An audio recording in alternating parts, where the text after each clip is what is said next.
Now to Norway, where the atmosphere remains somber tonight. The mood still one of shock and disbelief after last Friday's deadly twin attacks in Oslo and at a student summer camp on a remote island. In Ottawa, the Norwegian flag is flying at half-mast, and Stephen Harper has signed a book of condolences at the Norwegian embassy. Here in Victoria this afternoon, a ceremony was held at Norway House to remember and honor those who died and their families.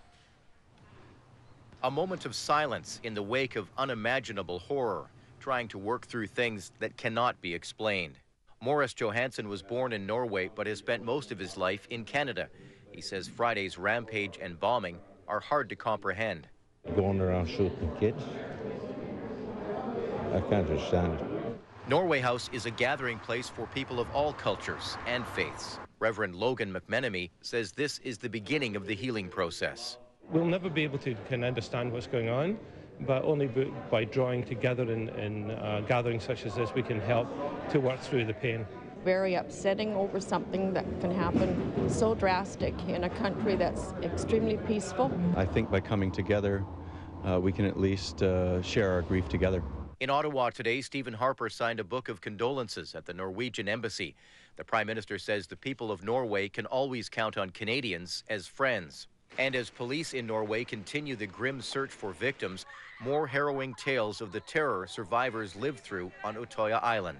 I heard first agitated shouting, then screaming, then gunfire.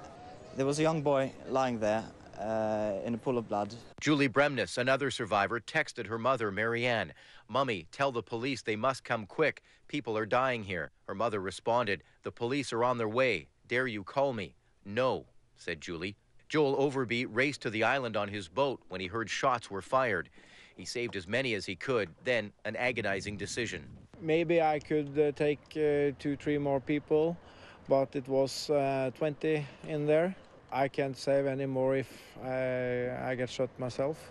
The man who's confessed to it all could now be charged with crimes against humanity, a charge never before used in Norway. Anders Breivik's lawyer says his client was on drugs, lived in a bubble, and felt he was a savior who was at war.